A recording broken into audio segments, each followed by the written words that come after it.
Bonjour à toutes et à tous, je suis Marie Ruot, je suis la directrice de la recherche de l'IGPDE. Bienvenue à ce Midi Histoire, le dernier avant l'été. Nous avons le plaisir d'accueillir aujourd'hui deux intervenantes à l'occasion de l'apparition de l'ouvrage Jean de Largentais, économiste non conformiste, qui est paru aux éditions Classiques Garnier. Avec le soutien de l'IGPDE, je me permets de vous montrer cet ouvrage qui est dans toutes les bonnes librairies. Alors, le format de ce Midi Histoire est un petit peu différent, exceptionnel aujourd'hui, puisqu'on débutera avec une intervention de Madame Laure Kenwell-Corr, historienne économiste, directrice de recherche au CNRS, qui est membre du Comité pour l'histoire économique et financière de la France, mais également de la mission historique de la Banque de France et du conseil scientifique de l'Association pour l'histoire BNP Paribas.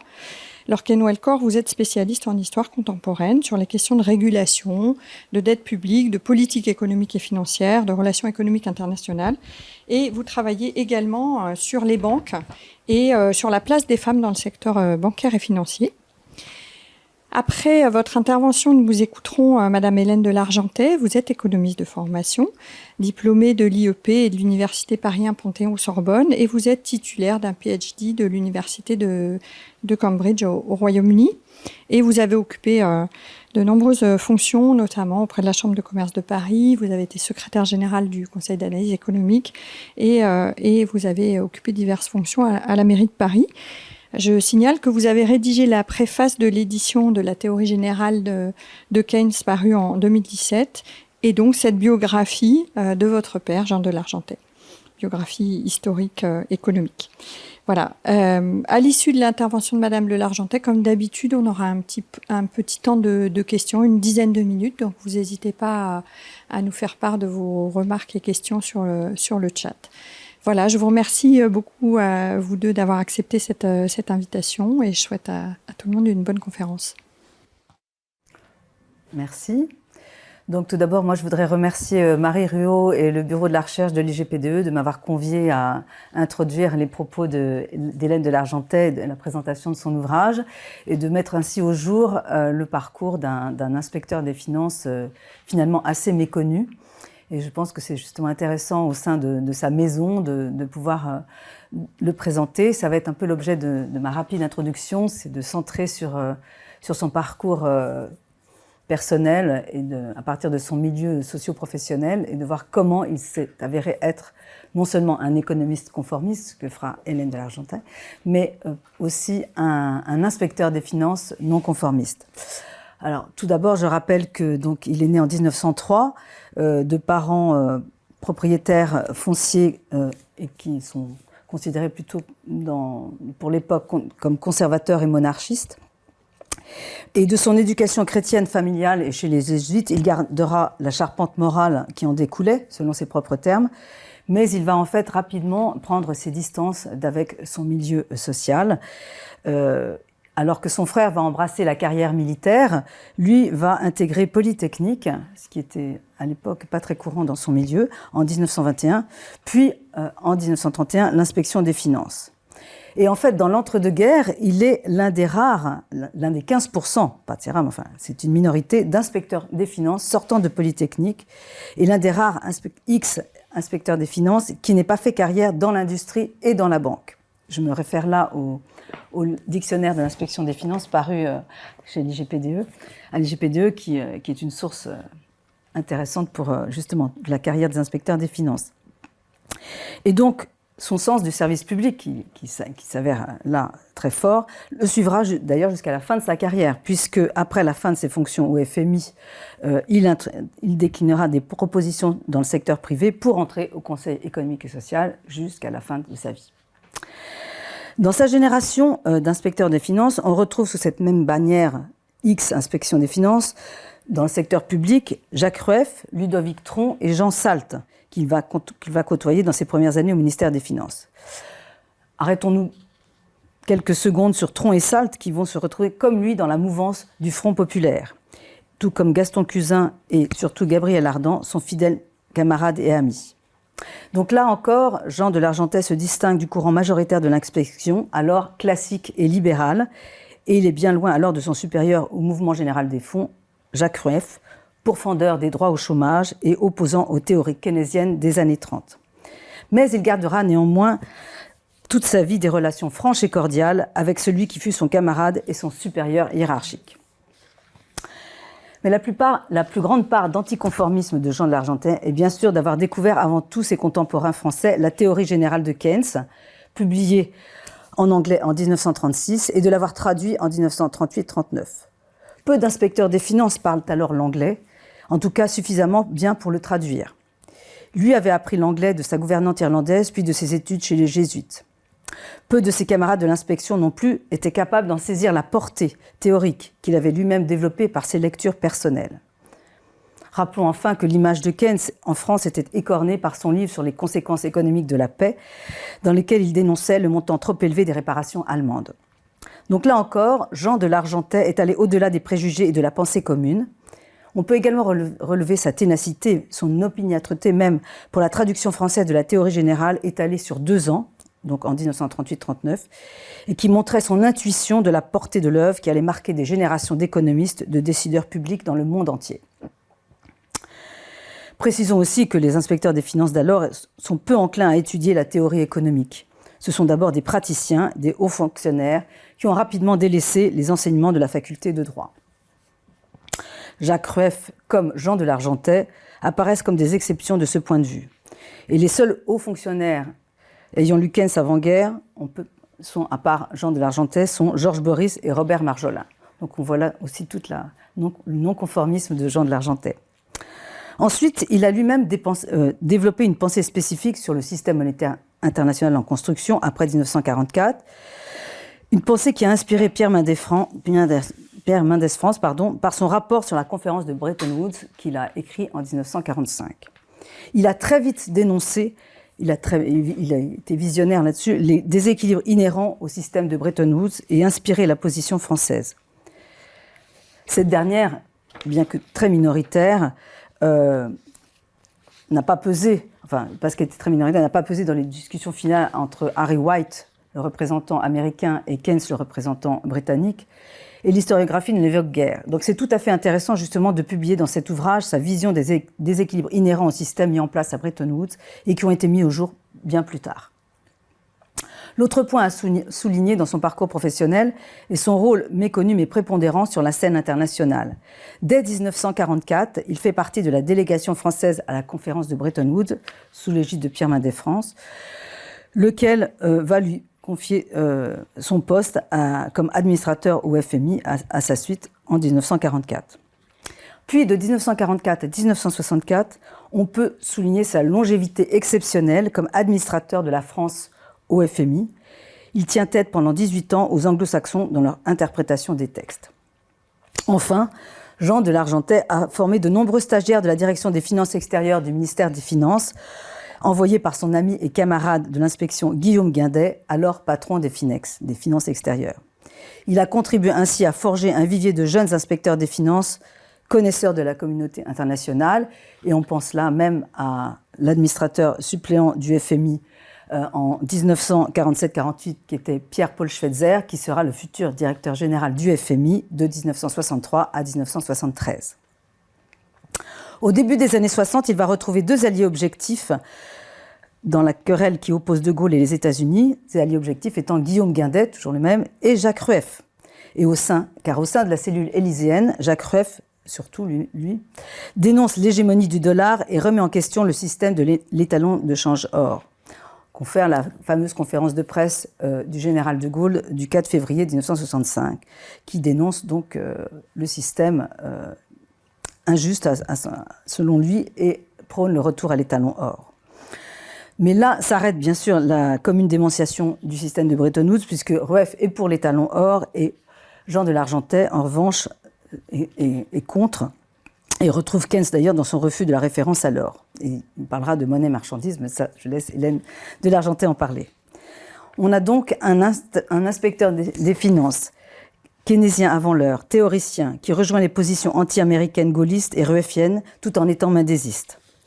Donc il n'a pas fait une carrière classique d'inspecteur des finances, et il a une place à part dans l'histoire économique et financière de la France, qu'il a contribué discrètement, mais de manière significative, à forger. Et je suis très contente d'avoir contribué à mettre au jour cette carrière. Je vous remercie. Merci Laure, je crois que vous avez à peu près tout dit, en tout cas bien structuré mon propos en 3 parties, les 3 étapes de l'évolution de la pensée économique de Jean d'Argenté. Donc la découverte de la théorie générale, deuxièmement la lutte contre l'impérialisme américain et sa carrière au Fonds monétaire international, la longue carrière de 1946 à 1964. Et la 3e étape qui est le penseur, l'homme qui a pensé la monnaie et qui est devenu l'avocat de la monnaie marchandise. Je ne voudrais pas commencer sans remercier aussi à mon tour IGPDE et en particulier Marie Ruault et toutes les personnes qui ont œuvré à cette représentation. Et je voudrais aussi remercier Classique Garnier qui a publié cet ouvrage sur Jean d'Argenté et qui a aussi beaucoup aidé dans l'écriture de la rédaction de cet ouvrage avec une attention très, très poussée. Je voudrais remercier Antoine Jourdan qui m'a collaboré pour la rédaction et je voudrais aussi remercier mes 2 frères, Bertrand et Armand de l'Argenté, car cet ouvrage est un peu un ouvrage familial qui repose beaucoup sur la découverte d'archives familiales récentes et que nous avons donc voulu porter à la connaissance du public en publiant cette biographie qui peut paraître très longue, mais qui comporte en fait 600 pages d'annexes qui sont la reproduction des écrits originaux de Jean d'Argenté, dont la plupart n'avaient jamais été publiés.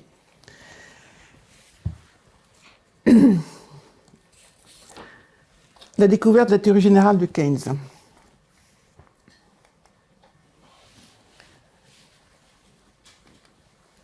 Donc nous sommes en 1937. Jean de l'Argenté, comme l'a dit Laure, et travaille au mouvement général des fonds, qui est le nom, l'ancêtre de la direction du Trésor, sous l'autorité de Jacques Rueff. Le ministre des Finances, on est dans le gouvernement populaire, en mars-avril 1937. Le ministre des Finances est interpellé par un député qui s'appelle Gaston Bergerie, qui était un député faisant partie de la coalition du Front populaire, les frontistes, et qui critique la politique économique du gouvernement Blum. Et sa critique peut se résumer en quelques mots: la France souffre d'asphyxie monétaire. Jacques Rueff, comme il est normal, confie la rédaction de la réponse à son subordonné, Jean d'Argenté, qui est bien dans l'embarras pour écrire sa réponse. Et un petit peu par hasard, il rencontre un camarade de l'X, qui s'appelait Stéphane Leven, qui lui dit « Mais tu devrais lire un ouvrage qui fait beaucoup de bruit en Angleterre, par un économiste qui s'appelle Keynes, et qui a écrit une théorie générale. » Il se précipite pour la lire, et selon ses propres termes, il est ébloui. Il la lit à une vitesse extrêmement rapide, je crois qu'en l'espace de 2 semaines, il avait tout lu. Et l'inspiration lui vient pour faire cette note qu'il rédige encore moins de jours, en quelques jours. Il la présente à Jacques Rueff, qui apporte très peu d'annotations. Malheureusement, la réponse n'a jamais été transmise à celui qui avait posé la question, Gaston Bergerie, car entre-temps, le gouvernement populaire était tombé, du Front populaire est tombé en juin 1937, et c'est le gouvernement Chautemps qui a succédé. Bien. Alors, pourquoi est-ce qu'il a découvert la réponse à la question qui était posée dans l'ouvrage de Keynes? Eh bien, la France souffre d'asphyxie monétaire. Il voulait dire par là, Gaston Bergerie, que le gouvernement ne faisait pas assez de relance. Et relance, à l'époque, on disait reflation, ça veut dire émission de masse monétaire. Lui, Jean d'Argenté, pour sa réponse, a étudié des statistiques de la masse monétaire et il a trouvé que non, qu'il n'y avait pas eu d'insuffisance, que la masse monétaire était à peu près constante, donc la raison, elle n'était pas là. Et il a dit, mais la vraie raison, c'est l'insuffisance de débouchés pour les entreprises. Il faut que les entreprises soient incitées à investir et pour cela, il faut faire des réformes dans l'économie. La seule annotation de Jacques Rueff, c'était quelle réforme? Point d'interrogation. Et réponse qui n'était pas donnée dans le papier de Jean d'Argenté. Bien. Comme il avait découvert cette théorie, donc il avait un petit peu de temps pendant l'été 1937, et il entreprend l'explication de la théorie générale auprès de ses collègues ministère des Finances, dont Jean Salt, et une petite équipe qui avait été constituée autour de Gaston Cusin. Et là, chapitre par chapitre, il explique le contenu de la théorie générale. Plus tard, donc, en fait, cette explication était liée à la possibilité pour le gouvernement Front Populaire de revenir au pouvoir, ce qui a été le cas en mars 1938, un gouvernement très éphémère qui n'a duré que 3 semaines, et il y a eu quand même le temps pour que Pierre Mendès France, qui était secrétaire d'État au Trésor, présente le plan de relance de mars 1938. Et ce plan de relance était directement inspiré par la théorie générale que Jean d'Argenté avait eu le temps d'expliquer à ses collègues. Comme vous le savez, ce plan de relance n'a pas été voté par le Sénat et donc a été provoqué la chute du deuxième gouvernement de Léon Blum. Mais Jean d'Argenté n'est pas resté là et il s'est dit mais il faut absolument faire connaître au public français cet ouvrage absolument essentiel. Il écrit avec beaucoup d'audace à l'auteur, à John Maynard Keynes, pour lui proposer ses services de traducteur. Et Keynes, à sa grande surprise, répond presque par retour de courrier qu'il est d'accord et qu'il se met en contact avec un éditeur qu'il avait contacté pour diffuser la traduction de la théorie générale dès sa parution en 1936, mais qui avait décliné la proposition de Keynes. Et donc, il fait affaire avec Payot et il signe un contrat. Et le 15 mars 1938, l'affaire était bouclée et il se met à traduire la théorie générale. Cette traduction a été assez longue en termes de ces 15 mois, mais il faut saluer aussi l'effort de Jean d'Argenté qu'il a fait, en plus de son travail au ministère des Finances, et beaucoup aidé par Gabriel Ardan, qui l'a assisté énormément dans cette traduction. Il a eu une correspondance très nourrie avec Keynes et avec son collaborateur, Piero Sraffa, pour la traduction, pour le choix des mots exacts. C'était très difficile parce que beaucoup de termes n'existaient pas dans le vocabulaire économique français. Et tout ceci a donné lieu à la publication d'un lexique de 57 mots. Lexique qu'il a eu beaucoup de mal à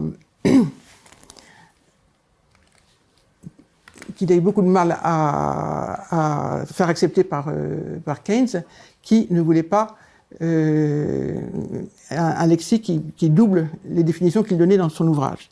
Donc ça a été vraiment un combat qui a duré presque 1 an, et finalement Keynes a accepté le lexique, mais à condition qu'il soit sous la responsabilité de Jean d'Argenté, mais pas la sienne. Bien.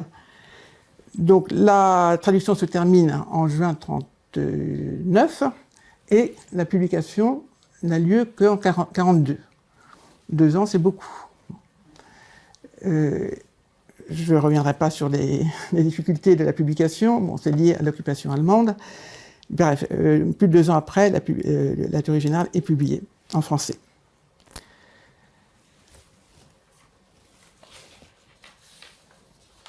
Alors, je reviens maintenant sur en quoi la théorie générale est-elle révolutionnaire ? Eh bien, la doxa économique à l'époque, auprès des fonctionnaires et de l'administration générale et des universitaires, c'était la théorie classique, avec quelques exceptions quand même. Il y avait quelques théories orthodoxes qui étaient enseignées à l'université, mais la théorie classique, et des néoclassiques, celle de Marshall, de Jean-Baptiste Say, etc.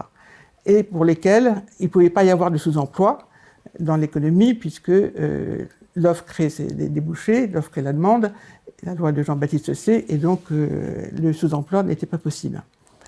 Évidemment, il y avait un divorce entre la réalité, l'importance du chômage, l'activité qui était atone depuis après la Deuxième Guerre mondiale, et 36-37, et Jean d'Argenté était frappé par ce décalage entre la réalité et l'enseignement théorique.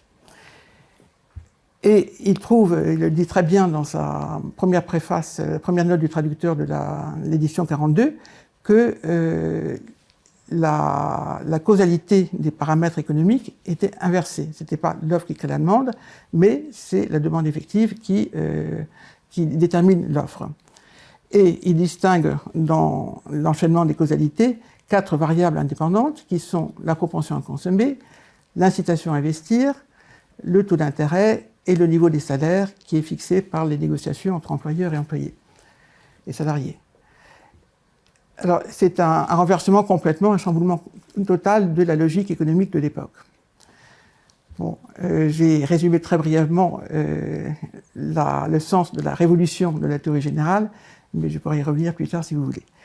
En résumé, il y a une loi que j'appellerais personnellement la loi de Keynes, qui est fondamentale dans la théorie générale, c'est l'investissement est identique à l'épargne, mais c'est l'investissement qui a le rôle moteur et l'épargne qui est une résultante.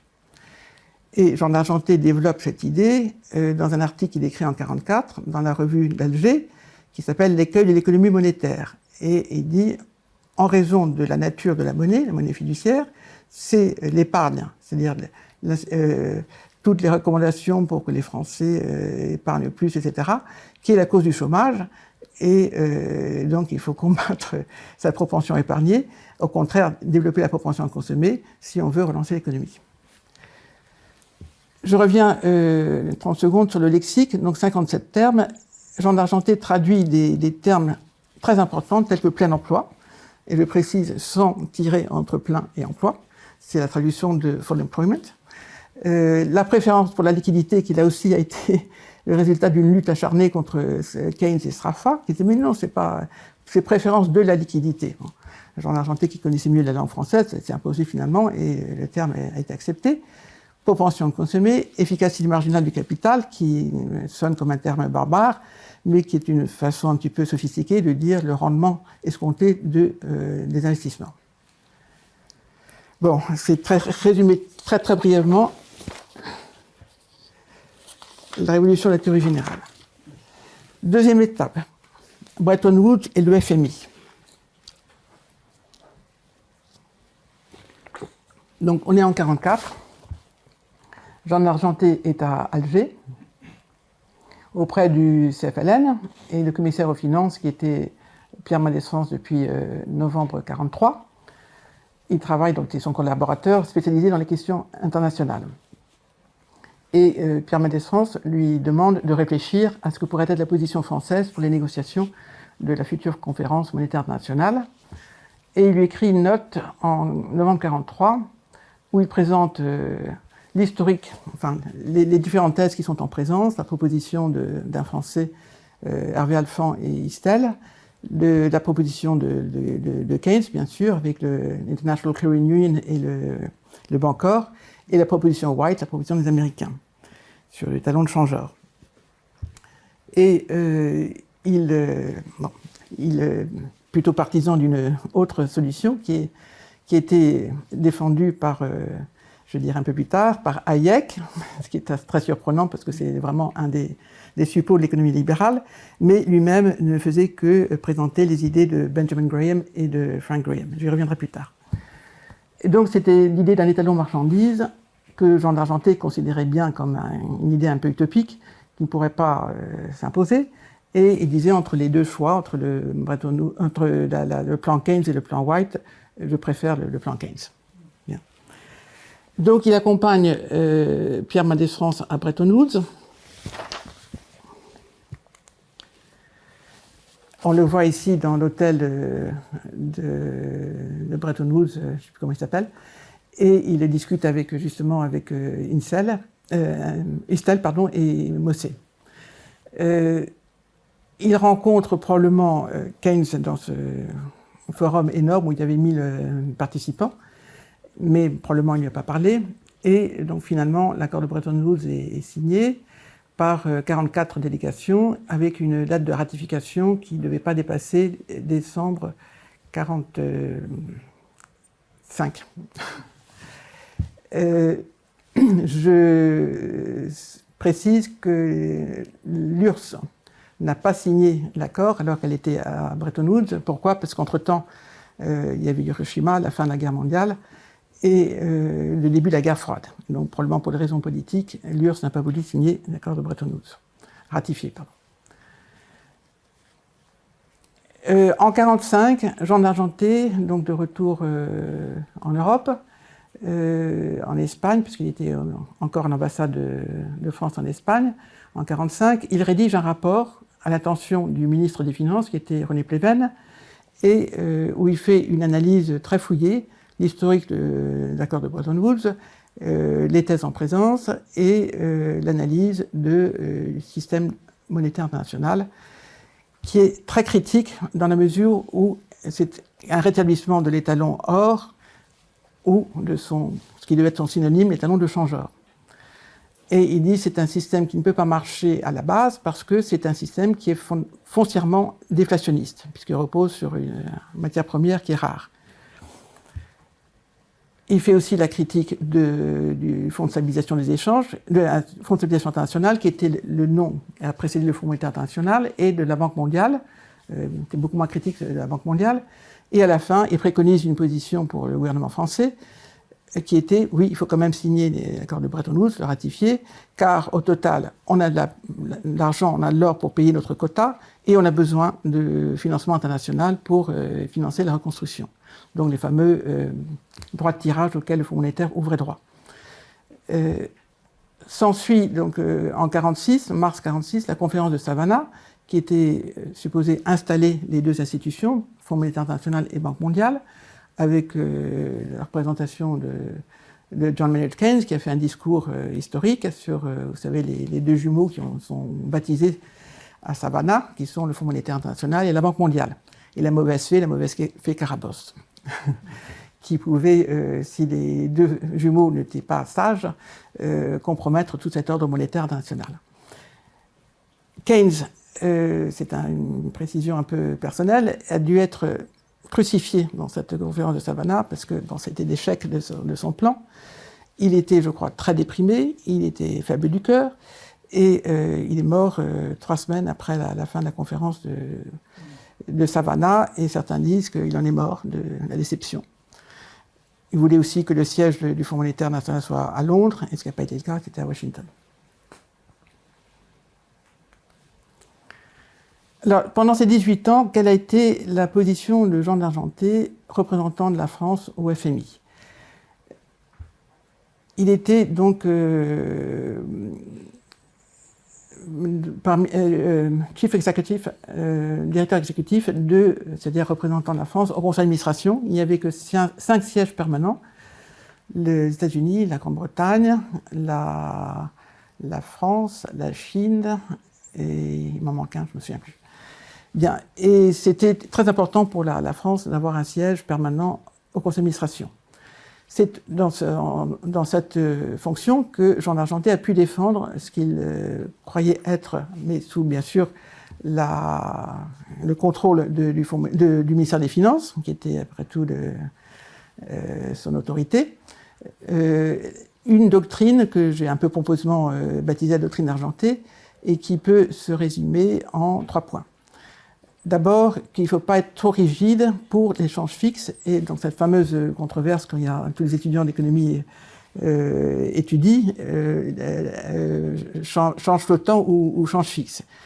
Eh bien, Jean d'Argenté était pour l'échange fixe, mais un peu flottant quand même.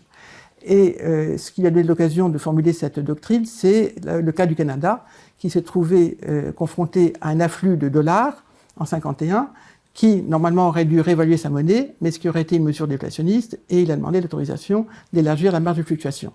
Jean d'Argenté a fait un plaidoyer brillant pour l'élargissement des marges, et donc son texte figure dans le livre. Et c'est un bon cours d'économie sur cette controverse. Deuxième principe, il était contre la convertibilité des monnaies pendant une période aussi longue que possible, et à ce propos, il a écrit une note assez longue sur la convertibilité du franc, une note qu'on appelle une note blanche, donc elle n'avait pas de destinataire précis, mais on sait que c'était destiné à Edgar Faure, qui était ministre des Finances, ainsi qu'à Pierre Mendès France. Et il disait, ne vous laissez pas influencer par les sirènes américaines et anglaises qui font pression pour que le franc devienne convertible. C'est un leurre, vous serez privé des marges de manœuvre pour lancer la reconstruction, toutes les politiques qu'il faut mettre pour reconstruire la France.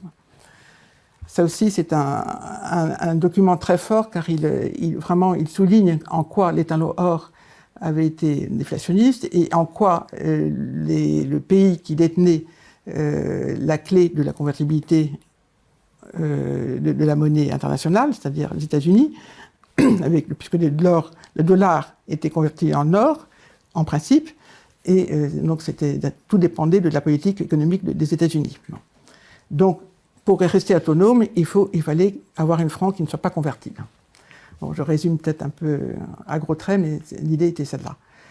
Et puis la troisième, très constante du combat de Jean d'Argenté, c'était la lutte contre l'impérialisme américain, toujours donc, sous l'autorité du ministère des Finances. Et la première exemple de ça, ça a été sa défense de la dévaluation Mayer en 1948, où la décision qui avait été prise donc, par le gouvernement français a fait que la France a été bannie des droits de tirage pendant 1 an. Et c'est ce qu'on appelle dans le jargon du FMI, « he was sent back to the doghouse ». Le chien retourne à sa niche pendant 1 an au purgatoire. Et l'argumentation est très intéressante, c'est une argumentation juridique. Jean d'Argenté s'est appuyé sur les accords de Bretton Woods, c'est le fameux article 14 qui prévoit une période de transition où les pays membres peuvent avoir des dérogations par rapport au statut de l'accord de Bretton Woods. Le combat contre l'impérialisme américain, ensuite, a pris plus de vigueur.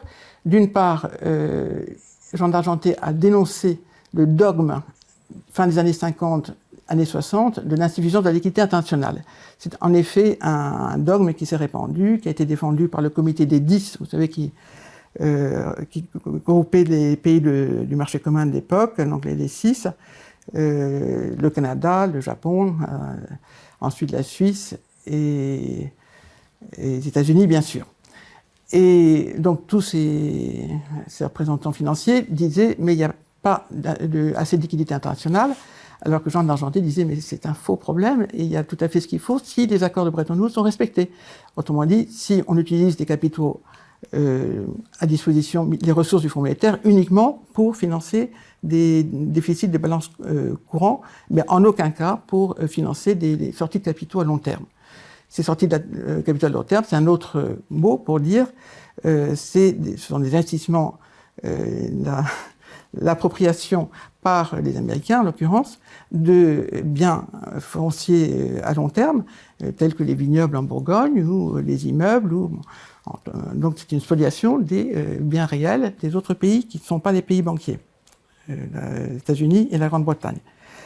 Et il disait que la seule façon de remédier à ça, c'est de revenir au statut de Bretton Woods et de demander, contre les dollars que les banques centrales reçoivent dans leurs réserves, de les convertir en or, puisque c'était la règle de l'accord de Bretton Woods. Aucun pays en dehors de la France, avec Charles de Gaulle, n'a osé le faire. Pourquoi ? Parce que les États-Unis, c'était le banquier, l'aide Marshall, personne ne voulait se mettre à dos les États-Unis, sauf de Gaulle. Et de Gaulle, comme l'a dit Laure, sous l'influence de Jacques Rueff. Et donc, la fameuse conférence de février 65, où de Gaulle dit, il a des termes un peu aimables pour les États-Unis, et il demande le remboursement des balances de dollars de la Banque de France en or. Ce qui est fait. Les Américains remboursent en or. Bon, ça commence à être l'hémorragie de l'or des réserves des Américains, et cette hémorragie, donc, qui a débouché sur la déclaration de Nixon. Donc, Jean d'Argenté était mort en 1971, où ils ont trouvé qu'il n'y avait pas assez d'or pour convertir les dollars, et donc la suspension de la convertibilité des dollars en or. Donc ça a été la fin de Bretton Woods. Ce débat contre l'impérialisme américain s'est poursuivi donc, au Conseil économique et social, qui a été donc, la troisième étape de la carrière de Jean d'Argenté, où il était dans la section des fiscalités, en même temps que des finances et du crédit, en même temps que Chalandon, Jacques Rueff, et d'autres célébrités, François Pérou et d'autres, je n'ai pas le nom dans les médias. Et un débat sur la réforme du système monétaire national a été organisé par le Conseil économique et social en 1966. Dans ce débat, il y avait les trois ténors, donc je répète, Chalandon, qui a fait le rapport sur la réforme du système monétaire national, Jacques Rueff et Jean d'Argenté. Et le résumé de ce débat, le problème du système monétaire national est un problème de la balance des paiements américains. Jean d'Argenté et Rueff étaient tout à fait d'accord sur le diagnostic. Et Chalandon était un profondeur de cette idée, mais non, il faut absolument augmenter l'équité internationale, il faut créer des DTS, et on viendra à bout d'une crise qui va être très profonde que si on augmente cette liquidité. Bien. C'est lui qui l'a emporté, Et je ne dirai pas le résultat du vote parce qu'il est trop honteux, mais la motion de Jean d'Argenté a été complètement éliminée. J'en viens donc à la troisième étape, c'est en quelque sorte l'aspect de Jean d'Argenté comme penseur économique. C'est quelqu'un qui, là aussi, Laure l'a dit, était assez atypique dans ce sens qu'il a toujours poursuivi une réflexion sur l'économie en même temps que ses fonctions professionnelles. Et dès 1933, donc il était jeune inspecteur des finances, il a lu un livre de Fizel, qui était un ingénieur des mines, qui s'appelait « Crise et monnaie », et qui était un plaidoyer pour une monnaie qui soit gagée non pas sur l'or, mais sur 8 métaux. Alors c'est un peu le germe de la monnaie marchandise, et c'était très convaincant, et que c'était la seule façon de venir à bout des crises économiques de surproduction, de sous-production. Comme je l'ai dit, donc cette note de 1943 que Jean d'Argenté a fait pour Pierre Mendès France, il a exposé via l'article de Hayek dans Economic Journal de 1943 les vertus d'une monnaie marchandise comme monnaie internationale. Et cette idée a été reprise ensuite par Pierre Mendès France et Gabriel Ardant, je vais venir un peu plus tard, donc pardon, j'ai oublié donc, ce fameux article « Émission de la monnaie fiduciaire » de 1944, qui a été publié aussi dans la revue d'Alger, où Jean d'Argenté, c'est un article très important, il démontre que la monnaie fiduciaire est intrinsèquement immorale. Pourquoi? Parce que le privilège régalien d'émission de la monnaie est accaparé par les banques. Ce sont des entités privées. Et donc tous les maux découlent de cette nature de la monnaie fiduciaire. Donc il réfléchit pendant toute sa carrière à cette idée de monnaie marchandise. Il découvre l'ouvrage de Sraffa, certains d'entre vous connaissent l'économiste Sraffa italien, qui a écrit un livre, Production of Commodities by Means of Commodities, en 1960, et que Jean d'Argenté découvre aussi avec beaucoup d'enthousiasme, car il apportait une légitimité de théorie de la valeur à l'idée de monnaie marchandise. Je ne reviendrai pas parce que c'est très technique. Parallèlement, je voudrais dire aussi que trois économistes célèbres, Nicolas Kaldor, Hart et Tinbergen, écrivent pour le compte de la CNUSED, qui a été inaugurée en 1964, c'est une agence de l'ONU, un rapport sur ce que pourrait être une monnaie internationale au service des pays, enfin pour simplifier, des pays pauvres. Et c'était donc une monnaie gagée sur un panier de matières premières. Ce rapport aussi est très important, il fait une 60aine de pages, car il détaille non seulement les avantages théoriques de cette monnaie, mais aussi il va dans les détails des modalités de la mise en œuvre de cette idée. Et sur le plan politique, Gabriel Ardant, qui lui-même a influencé Pierre Mendès France, se rallie complètement à la monnaie marchandise. Pierre Mendès France écrit un article dans Le Monde diplomatique en 1964, si mon souvenir est bon, où il fait un plaidoyer pour cette monnaie, et aussi dans le Courrier de la République en 1969. Jean d'Argenté expose sa théorie en 1965 et c'est publié dans la revue Économie appliquée en 1967. C'est un article assez long d'une 62 pages qui est reproduit dans ce livre, qui est, à mon sens, assez difficile à comprendre, mais où il expose de façon assez exhaustive son idée. J'en viens maintenant à la conclusion. Donc, des trois dimensions de Jean d'Argenté, celle qui peut-être est la plus novatrice pour vous, c'est son idée de monnaie marchandise qui devait remplacer une monnaie fiduciaire. Je ne reviendrai pas sur les avantages et les inconvénients des deux, mais bon, retenez que la monnaie marchandise, étant neutre par construction, était celle qui pouvait remplir le mieux les fonctions qui sont normalement dévolues à une monnaie. Mais il était aussi rendu compte de la part d'idéalisme qu'il y avait dans cette idée. Il a perdu le sens pratique. Il était bien lucide que la monnaie était un instrument politique, un instrument de puissance, et qu'elle était toujours entre les mains du pays la puissance dominante. Ça a été les États-Unis après la Deuxième Guerre mondiale, et ça continue de l'être. Merci beaucoup pour cette présentation et à double voix qui donne deux perspectives. Alors, il n'y a pas de question pour l'instant, mais il y a une remarque qui je pense, fait écho à ce que vous avez dit, Laure, voilà, dans le chat. Jean de Largentais ne s'est pas vraiment éloigné de son milieu social. Il y est resté attaché jusqu'à la fin de sa vie, ce qui n'empêchait pas une pensée libre. Voilà, je me permets de le livrer à tous cette remarque. Je ne sais pas si vous aviez, Laure, éventuellement des remarques à l'intervention de Madame de Largentais. Pour ouvrir la discussion, je veux bien. J'ai pas besoin de micro. Non, il y avait deux points qui m'ont particulièrement intéressée dans votre présentation. C'est la question de sa position sur les taux de change flottants et taux de change fixe. C'était quand même assez, pour l'époque, assez original. Il y avait très peu d'économistes, en tout cas en France, qui pensaient comme ça. J'ai l'impression, en tout cas au ministère des Finances, la position officielle, c'était quand même les taux de change fixe pendant très longtemps. Hein, ça a été. Je ne sais pas que vous pensez peut-être que Jean de Largentais avait justement un peu aussi une originalité de ce point de vue. Oui, certainement, mais c'était aussi le point de vue des Américains. Néanmoins, son plaidoyer reposait fondamentalement sur l'idée il ne faut pas se priver d'une marge d'autonomie. Si on change un petit peu le taux de change, ça nous donne de la souplesse, et ce qui prime, ça c'était une idée constante chez lui, c'est le plein emploi. Donc c'est D'accord. Mais parce que moi j'ai l'impression, j'ai regardé un peu les archives de la direction du Trésor d'après-guerre, et ils étaient très attachés au change fixe jusque dans les années 60, voire 70, quoi. Oui. Donc c'était une position un petit peu iconoclaste. Atypique, oui. Atypique. La deuxième question que je voulais vous poser, parce que on s'est arrêté sur la date de 1958, donc sur sa position, justement, je sais plus. En tout cas, moi, ce qui m'intéressait, c'est savoir comment il percevait la construction européenne par rapport à ces questions monétaires. Est-ce qu'il l'avait intégrée, ou alors c'était quelque chose qui ne rentrait pas dans son raisonnement de l'époque? Parce qu'on commençait quand même déjà à parler dans les années 60 d'union monétaire. Même si elle n'était pas du tout en marche, on en parlait en tout cas dans les cercles d'experts. Et donc je voulais savoir si Jean de Largentais, quelle était sa position sur l'Europe.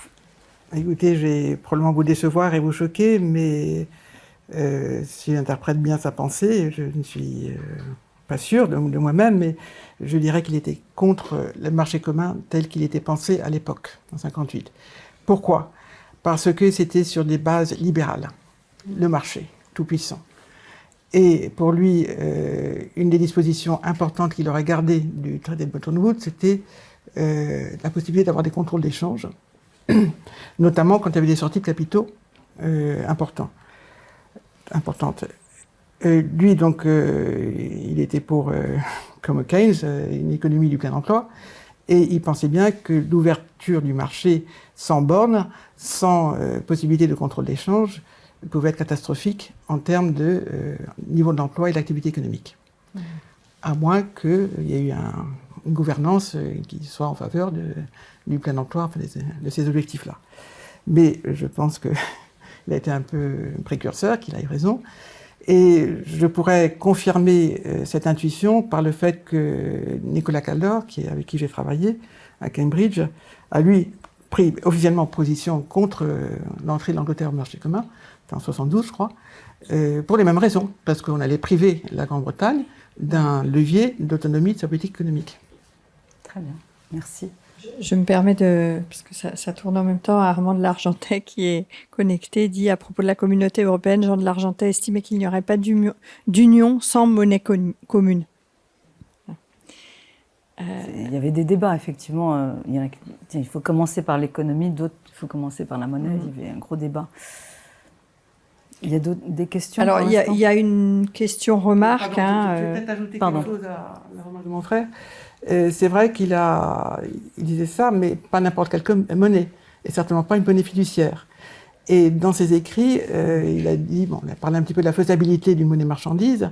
Il disait difficile au plan international et difficile au plan national, mais le cadre idéal, ce serait un plan régional et le plan européen. Bon, il est décédé en 1970, donc il n'a pas pu poursuivre dans cette idée. Alors, dans la continuité, il y a une remarque qui dit « Et donc l'euro n'a pas réussi pour l'instant l'objectif annoncé, à savoir plus d'autonomie des États européens par rapport à la politique américaine. » Je partage son avis, mais tout espoir n'est pas perdu. Je constate que la monnaie, dans le volume des transactions financières et courantes de biens et services dans le commerce mondial, sa part augmente quand même. Alors, il y a une question sur la position de Jean de Largentais sur le rôle des banques centrales et leurs cibles, emploi et ou inflation. Est-ce qu'il avait une position marquée sur cette question? Je peux pas répondre pour lui à cette question, mais j'imagine qu'on trouve la réponse dans la théorie générale. Donc le rôle de la Banque centrale, si l'inflation est due au sens de l'inflation véritable, telle que l'a définie Keynes, c'est-à-dire une demande excessive par rapport à l'offre de production, alors oui, là, donc il faut réduire la masse monétaire. Et si, à l'inverse, la demande est insuffisante, alors oui, il appartient à la Banque centrale de conduire une politique monétaire qui gonfle la masse monétaire. Oui, merci. Vous avez évoqué cette idée de monnaie-marchandise. Vous avez évoqué aussi l'inspiration de Fizen, qui proposait de baser cette monnaie sur 8 métaux. Et je me demandais si vous saviez ce que Jean de Largentais imaginait comme base pour sa monnaie-marchandise, ou si on pouvait un peu avoir les traits qui caractériseraient ces biens. Écoutez, pour répondre à cette question, je renverrai sur 2 choses. La première, c'est le plan de Keynes, plutôt c'est le dernier chapitre de la Treatise on Money, 1930, où il défend une monnaie marchandise pour le système monétaire international et dont il détaille la composition, une 60aine de produits, qui sont les produits basiques, les produits de base les plus importants dans le commerce mondial. Je pense qu'il aurait repris à peu près cet échantillon. Le deuxième document, c'est le rapport de Kaldor, Tinbergen, Hart.